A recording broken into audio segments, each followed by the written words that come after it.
back. Hour number 2. We're going to spend some time tonight with Jordan Maxwell, who is continuing to shine as one of the great visionaries and great scholars of our time. In fact, a man who has spawned the careers of dozens of people who have borrowed liberally from his work.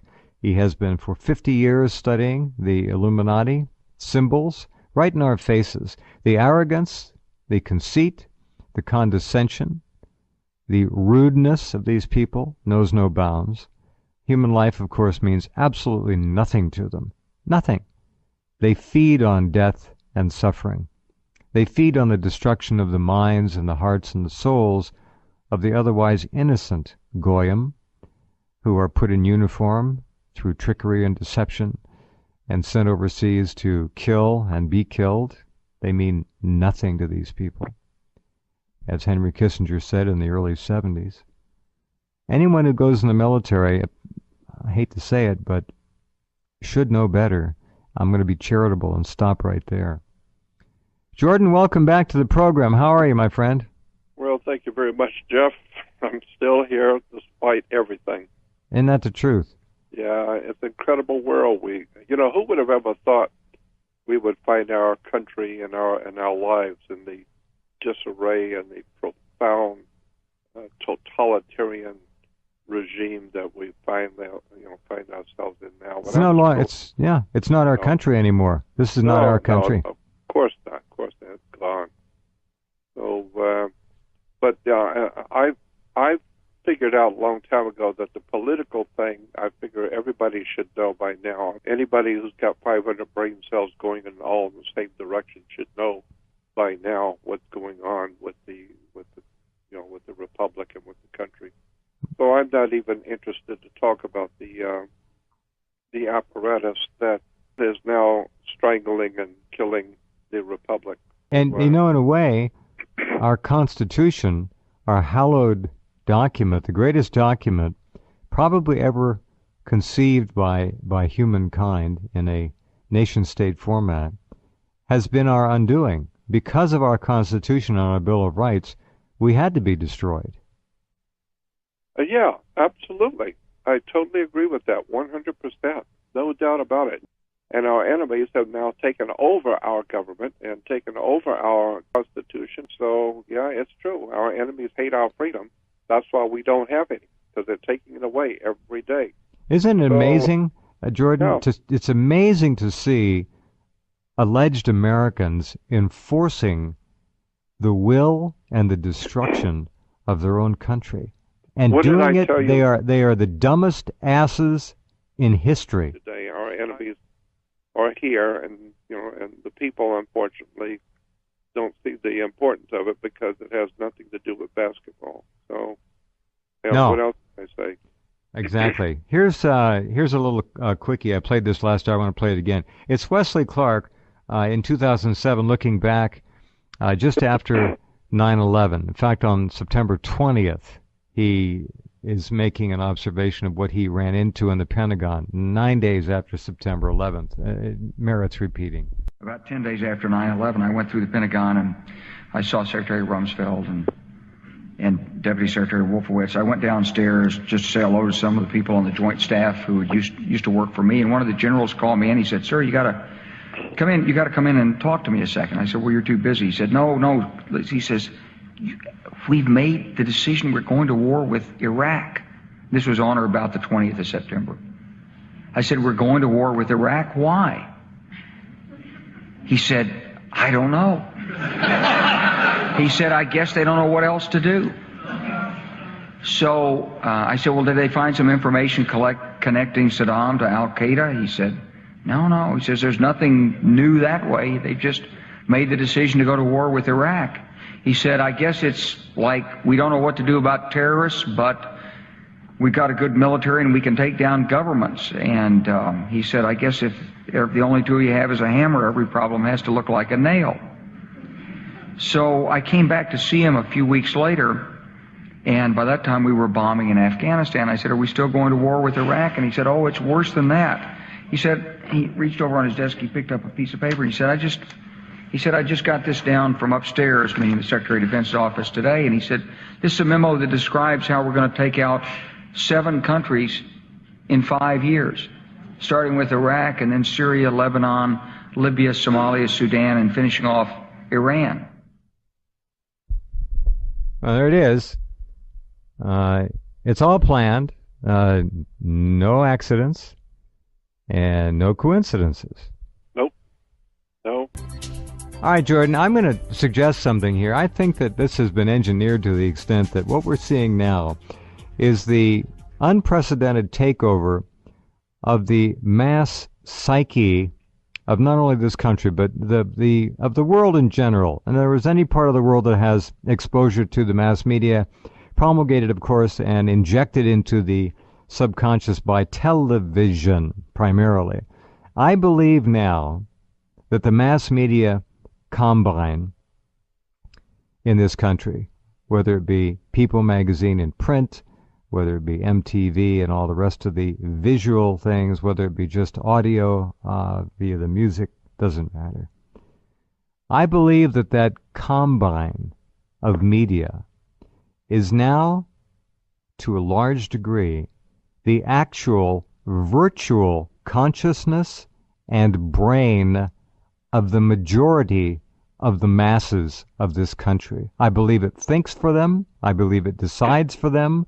I believe they are hopelessly, irrevocably consulting with it 24 hours a day without even knowing it, because of the ability to project into the subconscious and the conscious mind all the time the imagery, the thoughts, the processes, the boundaries. I believe we are living now with people in a secondary role to a virtual consciousness and a brain that has been created with utter and full intent. Is that Absolutely. Off the wall too much, Jordan? No, I think that's precisely stating the situation exactly. There is a very important book that came out many years ago that you really need to know, and you probably already know about it, but everyone should get a copy. It's called 4 Arguments for the Elimination of Television, of course. Sure. And it's an extraordinarily expose of how television was produced, who did it, how they did it, and why they did it. So you're right. It's a mass consciousness that has now engulfed the world. But it's not human. No, not at all. And I've been saying that for a long time, that the people who are at the top of the ladder running the world are not, in fact, human. I mean, I go in, as a matter of fact, I go a step further and take it into to the religious field. I think there is something to the idea that has been expressed in all ancient religions of the world. And I do mean all of them, from Egypt to the Sumerians to the ancient Hebrew. It's always been there in all ancient religions that the world is actually being run by alien life forms. You know, the Christians call them devils, demons. In the Bible, they've got different names for these entities. They were called sons of God. One of the reasons why I think this is because the people who are running the planet really do not care about the human family, about children, about women, about older people. They don't care. Like George Carlin said, they don't care one way or the other. They have never cared. They are in power, and the idea is to break the spirit of the human race, and so that you will be in compliance. And they don't care who they hurt. They don't care if old people who spent their whole life, building a country and building for the future, and take their homes away, take their money and throw them into the garbage. They don't care. Couldn't care less. So I do believe that there is a spiritual component to what we're seeing going on. We are being ruled by evil men. And, I don't know what to do about it, because it's a cosmic problem. It hasn't got anything to do with politics now. It has nothing to do with saving America. Nothing at all. No. Agreed. Our problem is saving the whole human race. Well, it's not going to happen. I'm sorry. They're going to end up doing what they want, and what they want is to reduce it by 80% or more. They'll do that anytime they want. And if they were ever challenged, Jordan, with any kind of an insurrection planet-wide by humankind, they'll just go to the shelf and pull down a freeze-dried organism or 10 and turn them loose, and that'll be the end of people. It's absolutely doable and ready to go right now. There is no way to resist. Resistance is futile. I'm sorry, the door is closed. I've been saying that for years, and people I know you have. condemn me, but I've been saying, if you just look at the facts of life and how life works. The science is owned by the dark side. The science is owned by evil. Of course. Every single time someone comes up with something that will help the human race, some great invention, immediately it's taken over by government. It is national security taken over. A classic example is Royal Rife. His work, well, he's gone. They took care of him quick. And whatever it was he did, they got rid of that as quick as possible. And Stanley Meyer. Stanley Meyer, the scientist who discovered how to simply and efficiently crack hydrogen out of water, had a water-propelled car, a dune buggy, 130 miles to the gallon, and they murdered him in his own hometown restaurant. That's on YouTube video. Stanley Meyer, M-E-Y-E-R. If you haven't seen the video, go look it up. Now, years ago, you were the first one to point out that semantics were one of the prime weapons. Black is white, up is down, war is peace, and so on. Well, Obama, that subhuman cretin, or cretin, however you'd like to pronounce the word, gave a speech today, which I certainly didn't watch. But the headline on CNN says, Obama, not acting in Libya, quote, would have been a betrayal of who we are. Now, what he's trying to say, of course, is that we would have let down our democratic ideals, but in point of fact, if we hadn't acted and aren't acting and slaughtering in Libya, it would have been a betrayal of who we are, because who we are is a slaughterer of humanity. We are the great Satan. We are the most evil country, arguably, in the history of the planet. And don't talk to me about Germany and World War II. You can bring up Soviet Russia and Stalin. I'll entertain that. But the totality of what's going on right now, with the United States literally being the bitch of the controllers and doing its killing, getting blood all over it, has never been duplicated, to my knowledge. This is an incredible parasitized relationship of the most heinous alleged human behavior that I have ever seen.